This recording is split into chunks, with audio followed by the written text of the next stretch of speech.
Hi, I'm John Holden, and welcome to Earth. Water. It's our Earth's most precious and most threatened resource. The health of our world water supply is more critical now than ever before, and nowhere is the crisis more evident than right here along the Rio Grande River and the border of Mexico. But a unique global partnership is helping save our fresh water, as you're about to see. Life depends on fresh water, from the food we eat to the nature that surrounds us to the energy we use. Yet despite the huge role that water plays for mankind and nature, it's a finite resource that is threatened. Less than 1% of our world's water is fresh and accessible. It's a crisis worldwide. It's hard to overemphasize the importance of freshwater ecosystems. 10% of the animals on Earth need freshwater ecosystems for their survival, so it's incredibly important to both wildlife and humans. Or what is needed to combat this problem, I feel, are unique collaborative partnerships. Since 2007, World Wildlife Fund has partnered with the Coca-Cola Company to work together to help conserve the world's freshwater resources. Well, as the largest beverage company in the world, with almost 2 billion servings every day in over 200 countries, water is really at the heart of the Coca-Cola Company. So we're intently focused on protecting and restoring water resources. And it's not just for our business, it's also for the communities that share this resource with us. And those are the communities that we serve. The other great advantage of such a global partnership is it's long-term. Often, from a conservation perspective, we have projects that are 3 years long. And you just can't battle some of the conservation issues, such as the one we have here in the Rio Grande, in 3 years. We've been working with the Coca-Cola Company for over a decade along the Rio Grande, and it's such long-term partnerships that are needed. So John, the obvious question is, why the Rio Grande? Well, the Rio Grande is one of the world's iconic rivers. It's very majestic, and it provides drinking water to over 10 million people in the US and in Mexico. But it also faces a lot of challenges, from water stress to climate change to just increasing water demand. So there's a lot of work to do to restore this river.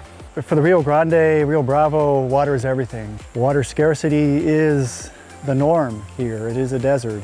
It's important for a variety of reasons. One, the international border is right in the middle of it. And we have found throughout the decade that we've been working here that the river, and the border in particular, with the river there as the border, actually has brought people together. It's not a dividing point. It's actually brought people together in collaboration of the management of a very important resource. And so that I think is really critical. So there's good reason they call this the Big River or the Rio Grande, but it's really hard to imagine the immensity and popularity and importance of this river unless you get, well, a bird's eye view, or in this case, a view from a helicopter.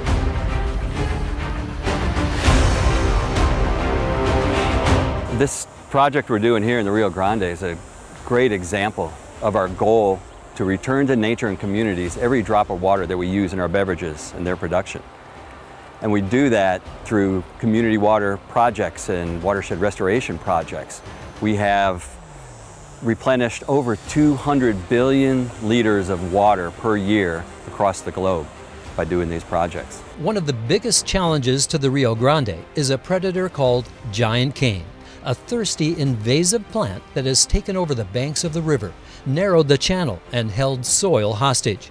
Eradicating this giant cane has become crucial to freeing up fresh water on this iconic river. So what is this doing to the environment, this giant cane? Well, cane does a couple things. One is that it excludes any other biodiversity. It simply outgrows many of the other native plants. It just takes over, outcompetes other species, uses a lot of water. And one of the things that also has concerned us the most about giant cane is it has a perfect sediment filter. So when we do get high flows here, you can imagine the flow passing through the cane and collecting sediment, and the banks build up, buries prime riparian and aquatic habitat, makes the river more narrow and less suitable for a lot of native species. How do you get rid of it? What's the procedure? There's two main steps that we do. One is we do a prescribed burn, which is a planned burn, and that reduces the biomass. And then we wait 6 weeks where the cane is about yeo high, and then we treat it with a federally approved herbicide. So when that's all gone, this is going to be a clean area, which is going to mean what for the river? It's going to mean that the river is going to start to look like a river again. It's going to, some of the sediment will go back into the river. The river will be wider, more shallow. It would offer prime habitat again for a lot of aquatic species and riparian habitat. So the Rio Grande is a prime example of what a partnership like this can do to help ensure safe, fresh water for our environment. In this case, restoring a grand river after decades of decline. Well, there's so much natural beauty to this river and this watershed. It's incredible to see the changes that our project has already made around restoring this river back to its natural channel. And what we're seeing now, actually, the river is beginning to look like a real river again. The banks are eroding backwards, the river's becoming wider and shallower instead of this narrow and deep sluice that we had before. It is really exciting to see, and all that bodes very well not only for the communities that live along the river, but for the wildlife species that depend on it. Preserving the flow of the Rio Grande is just one challenge of our Earth's ever-changing climate. But you know, global partnerships are meeting that challenge and making a difference in making our water cleaner and safer worldwide.